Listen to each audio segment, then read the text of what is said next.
Et bonjour et bienvenue pour une nouvelle vidéo encore au hashtag festival de Bourg-en-Bresse ou de Bourg-en-Bresse. Bourg-en-Bresse. Ouais, non mais eux ils sont C'est vraiment c'est Bourg, tu Bah ouais, tu vomis le... 2000 ans d'histoire et puis il faut dire Bourg au lieu de Bourg quoi. À un moment Exactement. donné, qu'est-ce que c'est que ces gens? Enfin bref, aujourd'hui je reçois Askun et Stardust. Alors, tu peux m'appeler Askens. Askens. C'est moi qui choisis un pseudo beaucoup trop compliqué. Oui, donc je m'en veux. 2000 ans d'histoire et on dit 2000 ans d'histoire Askun, et on peut- et toi tu me dis Askens comme ça. Bon, enchanté, on rigole. Bien sûr. Un plaisir d'être là. De créateurs sur YouTube, sur la plateforme essentiellement de YouTube. Je sais pas si vous êtes sur Twitch tous les deux. Moi, juste vite fait pour le plaisir. Ah oui. Moi un peu plus quand même, ouais. Ouais. Il y a pas mal, ouais. Pas mal. Mais bon, principalement quand même plutôt sur YouTube. Oui. Est-ce que vous pouvez un peu nous raconter qui vous êtes et qu'est-ce que vous faites sur votre chaîne un peu? Donc moi c'est Askens, voilà. Et en fait je teste des jeux assez étranges. Voilà, j'aime bien tester des jeux que les gens connaissent pas trop, etc. Et j'en fais une sorte de review sur le ton de l'humour et aussi sur l'idée d'apprendre des choses aux gens. Voilà, leur montrer des trucs qu'ils connaissent pas. Quand un jeu est mauvais, j'explique pourquoi il est mauvais et qu'est-ce qu'on peut faire à l'avenir pour éviter ça dans d'autres jeux. Et voilà, donc c'est une chaîne dédiée à ça. On a aussi pas mal de côté compétition sur le jeu vidéo et tout. Bref, voilà, c'est focus sur le jeu vidéo, un peu d'humour par-ci par-là et on apprend des choses aux gens. Je pense que c'est bien résumé. Bah, moi, c'est absolument aucun rapport. Aucun rapport. Absolument aucun rapport, rien à voir. clairement. Donc, je suis sur YouTube, je fais des documentaires sur l'espace et l'aviation, plutôt axé histoire. Donc, les trucs passés, donc tout ce qui est fusée, astronautes, satellites, etc. Et je fais ça depuis 2016. C'est mon métier depuis 2019. Et du coup, ça se passe plutôt bien. Voilà, des gros documentaires. Faut aimer ça quand même parce que c'est pas technique, mais c'est de la narration. Mais faut aimer ça, c'est long. Si je peux me permettre, c'est vraiment très très cool. Hein. Genre, C'est gentil, mais non, mais c'est gentil. C'est du contenu que je regardais avant. Toi, tu me connaissais pas forcément. Moi, je regardais déjà parce que tu faisais même depuis un petit moment, ouais. Et c'est très passionnant quand tu commences à être là-dedans. Et c'est ça, mais même si tu n'aimes pas forcément le sujet de l'aviation ou de l'espace, tu trouves toujours un moment, je sais pas, dans l'image, dans le documentaire, quelque chose qui te fait rêver, quoi, à un moment donné, parce que fatalement, ça arrive, quoi. Ouais, mais c'est ce que j'essaye de faire en fait. J'essaye de pas rentrer dans le technique, dans le barbant, etc. J'essaye de raconter des histoires humaines en fait, qui sont derrière le spatial et l'aviation. Donc en fait, ça donne même des leçons de vie qui s'appliquent au quotidien en fait. Pas vraiment. Le but c'est pas vraiment de faire du technique et d'apprendre forcément des choses, mais c'est plus de passer un bon moment dans une belle histoire, un peu un père castor du spatial quoi. Et puis je trouve que ce qui est cool, c'est que là, je suis vraiment dans l'éloge et tout. Ouais, là, C'est que tu je suis mal à tu l'aise. prends vraiment le temps de faire une vidéo complète sur un sujet précis. Et tu sais, c'est pas l'histoire de l'aviation sur 40 ans en une vidéo. C'est vraiment, je trouve que des trucs qu'on n'a jamais entendu parler, mais tu prends vraiment le temps d'expliquer et tout. En fait, c'est vraiment des histoires fascinantes parce que ça nous dépasse de ouf. Là, on parle de sommes astronomiques, de gens surqualifiés, de trucs comme ça. Et ouais, je trouve ça vraiment cool que tu prennes le temps. Voilà, c'est un sujet précis à chaque fois. Et tu l'explores à fond. Voilà, je faisais un peu la pub. Ouais, En plus, c'est il me l'histoire présente mieux que moi en vrai. hein. C'est ça. Non, mais c'est l'histoire moderne, donc du coup, forcément, c'est sur une Ah, mais période je suis très fan, très je suis courte, je suis vraiment fan, j'ai beaucoup regardé donc je suis un peu. Mais voilà. tu C'est as le gentil. droit. C'est gentil, merci. Tu as le droit. Non, mais c'est vrai que vous avez dans l'idée, vous travaillez dans des domaines un peu différents quand même. Vous faites pas le même format en fait au final, mais vous faites quand même du contenu sur Internet et c'est toujours bien. Et on avait fait aussi ça avec comment il s'appelle, le 12 parsec, des gars qui n'étaient pas dans le même sujet, mais de voir un peu comment vous en tant que youtubeur et en tout cas créateur de contenu sur Internet, vous gérez justement ce qui vous fait vivre, c'est-à-dire votre contenu. Et surtout, c'est généralement des contenus un peu cherchés. Après, toi, Microïd ou des trucs comme ça, au bout d'un moment, t'as un peu fait le tour. Mais Non, j'ai pas ça fait le reste. tour, hein. J'ai pas fait le tour.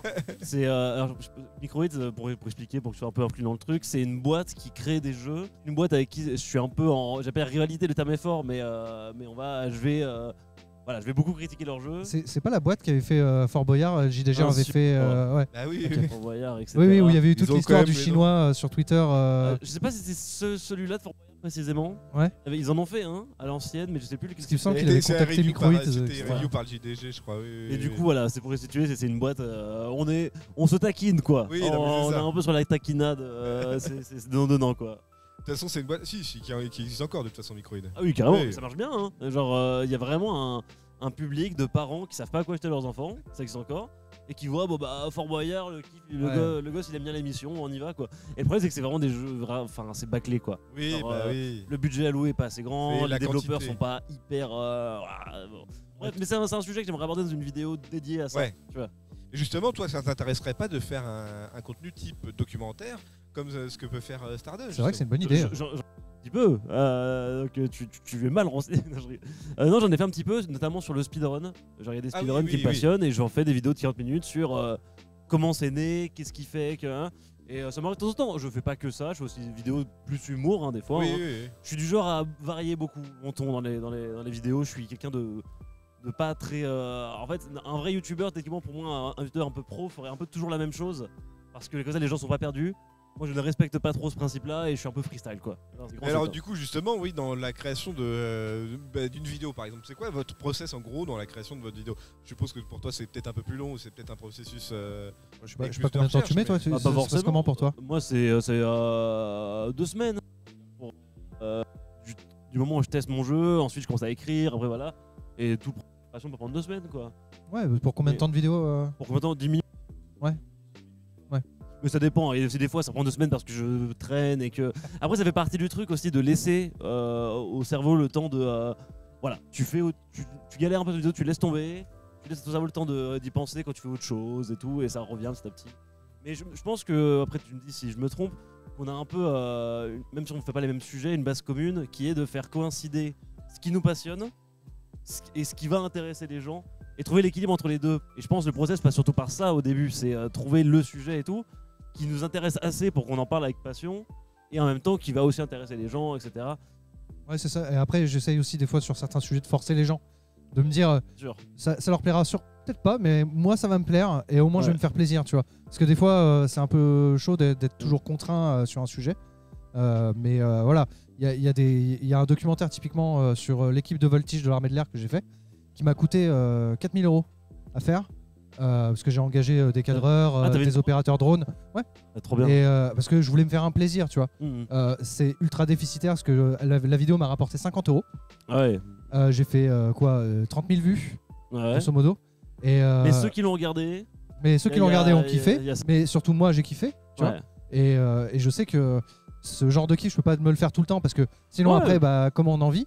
Mais par contre, voilà, le but, c'est aussi de pouvoir se faire plaisir en disant bon ça va peut-être pas plaire aux gens, mais moi au moins, je peux me dire j'ai fait ça, quoi. Tu vois.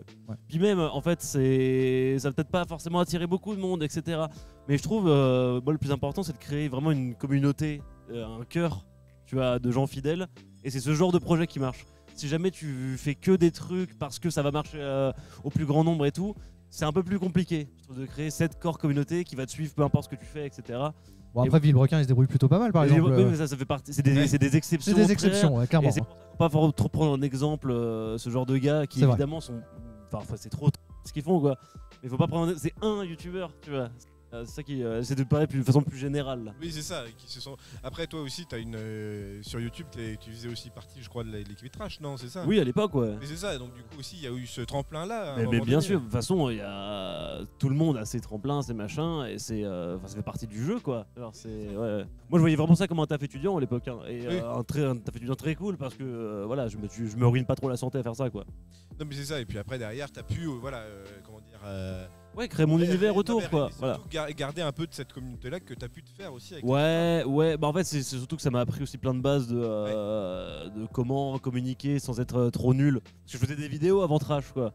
Et j'étais vraiment dans mon délire un peu élitiste. Je parlais très lentement, très clair, je mettais des mots compliqués, etc. Et Trash m'a vraiment apporté un truc de vas-y, plus tranquille, quoi. Alors voilà.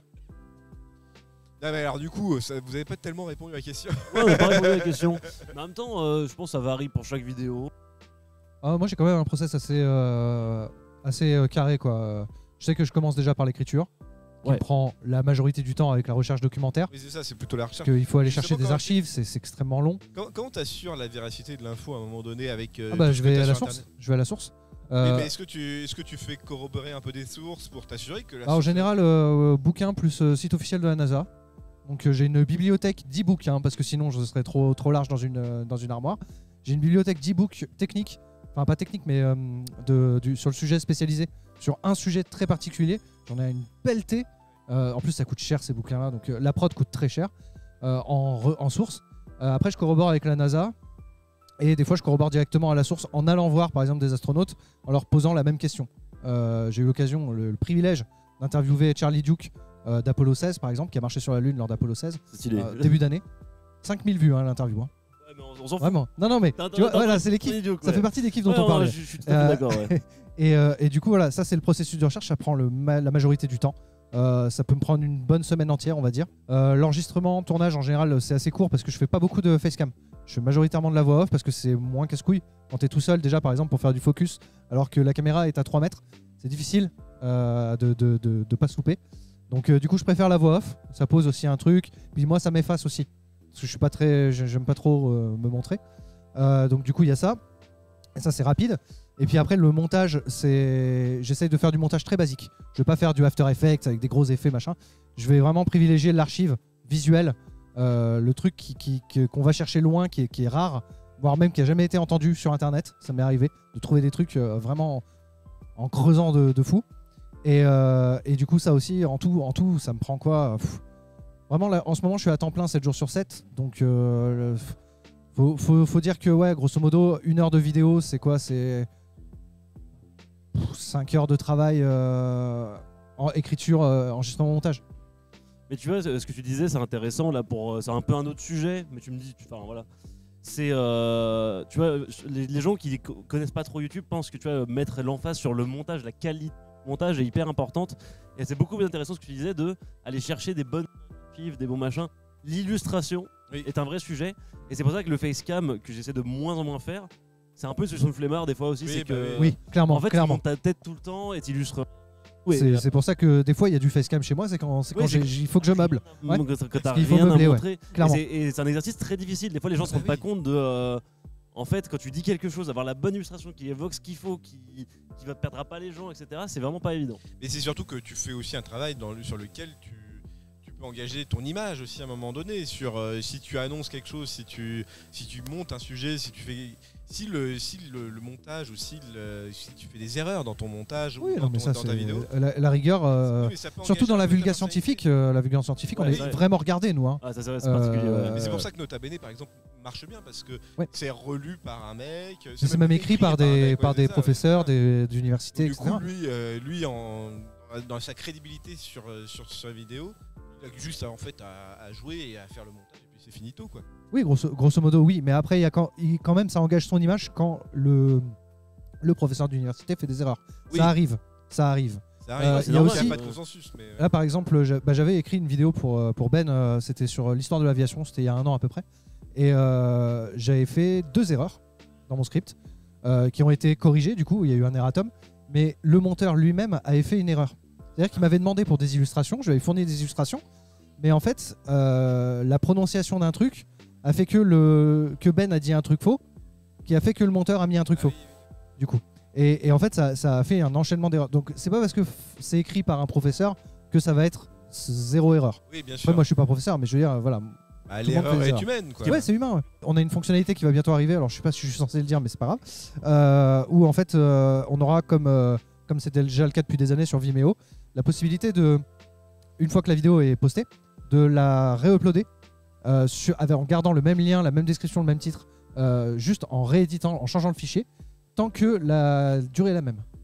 Voilà, c'est ce qu'ils sont en train de nous débloquer, nous, parce qu'en fait, normalement, ça c'est uniquement autorisé aux médias, donc genre Arte ou machin, ils peuvent le faire, mais nous, on est en train de passer en médias avec les boîtes de prod, donc c'est possible qu'on y ait accès. Voilà, mais bon, c'est pas encore. Et c'est une feature qui est proposée parce que parce que nous parce qu'il y a des demandes ou parce que c'est par exemple pour les droits d'auteur ou les trucs. Alors comme ça. déjà, évidemment, nous on les demande depuis longtemps à YouTube. On fait du lobbying de fou. Hein.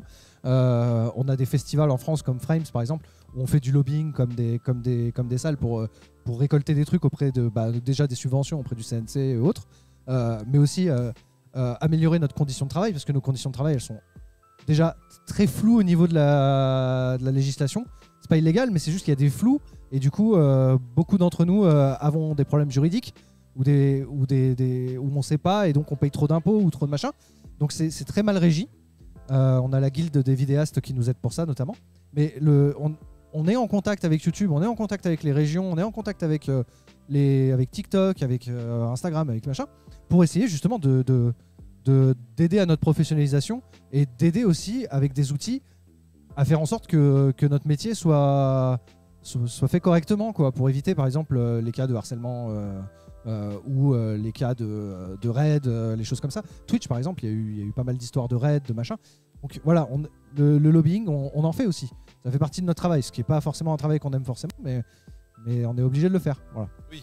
Et parce que voilà, YouTube, ça reste un gros truc, c'est Google. Ouais. Et forcément, eux, ils dictent un peu les règles, et surtout par rapport à des lobbies qui sont peut-être un peu plus gros que vous. Ah oui, clairement. Comme les gros médias ou comme les annonceurs, quoi. Clairement, mais après, il y a le gouvernement aussi qui peut faire pression sur eux. Nous, on peut, avec la guilde des vidéastes, on a quand même une grosse base de données de gens. Et on peut dire, enfin, la guilde des vidéastes peut arriver auprès du ministère de la Culture, ils sont en contact régulier avec eux, en disant non, mais les gars, nous, on représente tant de professionnels, avec un chiffre d'affaires total de tous ces professionnels de tant de millions d'euros. Donc, voilà, c'est un peu comme un ils aiment pas le mot, mais syndicat de travail, quoi. Ils représentent nos intérêts et ils peuvent faire pression auprès du ministère qui, eux, peuvent faire pression sur les plateformes. Et de toute façon, Google, oui, on peut cracher dessus, mais Twitch, c'est Amazon, TikTok, c'est la Chine, concrètement. Insta, c'est Facebook. Donc, en vrai, où qu'on aille, quelle que soit la plateforme, en tout cas, plateforme qui rémunère correctement, correctement, encore une autre histoire, mais qui rémunère les créateurs, on n'a pas trop le choix, on est obligé de jouer avec les règles. Après, si on peut faire évoluer ces règles en gueulant, on va pas se... Désolé, je monopolise la parole, je suis désolé. Tiens, je te le donne, je te le remplis. Non, mais c'était très intéressant et j'ai pas grand chose à dire parce que je connaissais pas cette histoire de guilde des vidéastes. Ouais, non, parce que je suis. Mais après, le truc, c'est pour les vidéastes sérieux, non. Bah écoute, je vais bien intéresser. Je suis un peu un mec dans mon coin, moi. Je suis pas du genre à. Oh, c'est bon, je me débrouille. Sauf qu'après, c'est vrai que t'as des galères. Tu parlais de galères juridiques. Mais tu sais, genre, je devais trouver un appart il y a pas longtemps. Et tu sais, expliquer mon statut à des gens. Et tu sais, c'est flou et ils sont là. Ok, je vois bien que je fais de l'argent, mais en même temps, on comprend vraiment pas. Et qui paye, qui mange. C'est un merdier. Ah, t'as un statut d'indépendant, quoi, en gros. Ouais, mais c'est vraiment un merdier. Tu sais pas comme un mec qui serait artisan, où tu comprends, tu vois un peu plus. Sur là, c'est vraiment, tu fais des. Comment tu ramènes de l'argent, quoi. Tu bosses pour des régies publicitaires, techniquement, c'est plus ça notre truc, tu vois. Moi, du coup, je me présentais comme ça à la fin. Je disais, je suis dans la pub, voilà. je suis dans la pub, c'est bon, c'est plus clair. Et voilà. Et justement, là, YouTube, ça tient toujours encore la route, mais il y a de plus en plus de gens qui se plaignent de la plateforme. Est-ce que changer de format ou changer même de plateforme, ça vous dirait? Genre passer sur TikTok ou passer sur Vimeo, peut-être pas. Enfin, Vimeo, c'est bien, mais il n'y a personne. Ou alors Twitch. On n'est pas obligé de changer, on peut faire les deux. Ou les trois, tu vois. Non, mais parce qu'au bout d'un moment, YouTube, ils mettent un peu 40 milliards d'années à faire des choses. Ouais, mais de toute façon, le truc, c'est qu'il faut que ça bouge dans la mesure où il faut qu'on gueule sur YouTube. Mais c'est compliqué. Là, si tu parles vraiment un truc compliqué de t'as beau pas être content, ils ont le monopole. Si jamais tu décides de partir sur un autre truc, bonne chance, bon courage. Mais voilà. Donc ça peut se faire, évidemment, et je pense qu'on y a tous déjà pensé. Ce serait le rêve qu'on crée une plateforme à nous. Non, pas forcément à vous, mais vraiment juste. Mais même parce que. Il y a des problèmes partout, hein. Genre il n'y a pas que YouTube qui fait de la merde. Oui, hein. non, mais bien sûr. Genre, je dis des termes un peu, mais tout. On vit dans une société quand même. Non, mais Twitch aussi, il y a des trucs terribles. TikTok, bon bah voilà. Hein, oui, mais TikTok, j'ai l'impression par exemple que les revenus ont été alignés un petit peu avec les vues de YouTube. Là, ils rincent pas mal apparemment, ouais. Je sais pas si c'est. Je sais pas si ça va durer. Ouais, non mais oui, dans l'idée, oui, mais ça peut être l'occasion d'attirer beaucoup de monde en mode vous avez vu, on paye énormément. Et parce que TikTok généralement ça marche plutôt bien parce que c'est un format de contenu, quoi. Faut pas comparer les vues TikTok et les vues YouTube, c'est un délire particulier. Puis la consommation du contenu sur TikTok, c'est vachement plus c'est fast food, quoi. Ouais, c'est plus un peu moins et tout. Ce qui est possible à terme par contre, effectivement, c'est que YouTube se spécialise dans les formats longs, les vrais courts-métrages, les trucs, Et TikTok, c'est le fast-food, les vidéos courtes, etc. C'est pas forcément un contenu dont je suis hyper fan. Donc je vais pas t'en parler avec un méga sourire là. Donc voilà. Et alors les projets pour l'avenir, vous avez quoi en vidéo de prévu qui serait le futur là Ouais, moi à terme, j'aimerais beaucoup organiser des événements. J'aimerais bien faire ça, que ce soit sur Twitch ou même des trucs avec des trucs sur YouTube, etc. Et des événements, par exemple dans l'e-sport, etc. Organiser des trucs comme ça, un truc un peu originaux à ma manière, avec un peu d'humour, tout ce qu'il faut. Et puis peut-être des vidéos un peu plus documentaires, etc. qui prennent du temps. Mais voilà, il y a des projets comme ça. Mais c'est un projet qui est concret ou c'est un projet qui te ferait rêver, quoi? Ce concret, non, c'est pas fini, clairement. Mais c'est sérieux là. Genre là, c'est des trucs sur lesquels j'avance petit à petit parce que je fais mes autres trucs à côté, quoi. Mais ouais, non, j'avance sur ça un peu en sous-marin, si le terme est, on peut dire ça. Bah alors moi, je continue déjà ce que je fais en espérant que ça continue encore longtemps, parce qu'on ne sait jamais de quoi l'avenir est fait, hein, évidemment. Il y a aussi, enfin, j'essaye de faire du lobbying auprès d'Arte, pour essayer de sortir un de mes docus sur Arte. Donc produire un docu pour Arte, le sortir à la fois sur YouTube et sur Arte, et sur le YouTube d'Arte aussi, mais vraiment en TV. Donc faire un 52 minutes. Donc là, je suis en train de pitcher le projet auprès d'Arte, et en train de regarder un peu pour les financements comment on peut faire. Un beau projet, un petit peu aviation, sur un sujet pas très connu. Donc qui va peut-être pas forcément intéresser des gens, mais pas forcément vendeur. Mais voilà, c'est mon kiff. Encore une fois, tu vois, c'est un kiff. Et puis en ce moment aussi, je suis en train d'écrire un bouquin qui va en fait se transformer en série de bouquins. Donc le tome 1 va sortir fin 2023, peut-être 2024. Et en fait, ce sera un tome par navette spatiale. Donc parce que les navettes spatiales, c'est mon vaisseau spatial préféré. Et du coup, il y en a eu plusieurs. Et du coup, je vais sortir un livre sur chacune d'entre elles, avec mission par mission, les témoignages des astronautes, l'histoire complète de chaque mission. Et il y a vraiment des trucs super intéressants et surtout des témoignages exclusifs. C'est-à-dire que pour chaque mission, il y a au moins un astronaute que j'ai interviewé et qui donne des informations qu'on n'a jamais vues ailleurs. Oui, c'est vraiment du travail d'historien là sur le coup.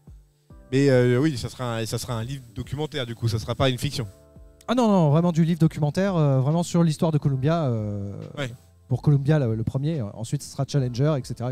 Bah, en tout cas, je vous souhaite que du bonheur pour le futur. Vous êtes quand même deux grosses chaînes hyper intéressantes et on apprend plein de trucs et on s'amuse beaucoup. Donc merci beaucoup d'être venu passer nous voir ici à Anjou Pop Corner. Merci à toi. Et on se dit au revoir pour une prochaine vidéo. Au revoir.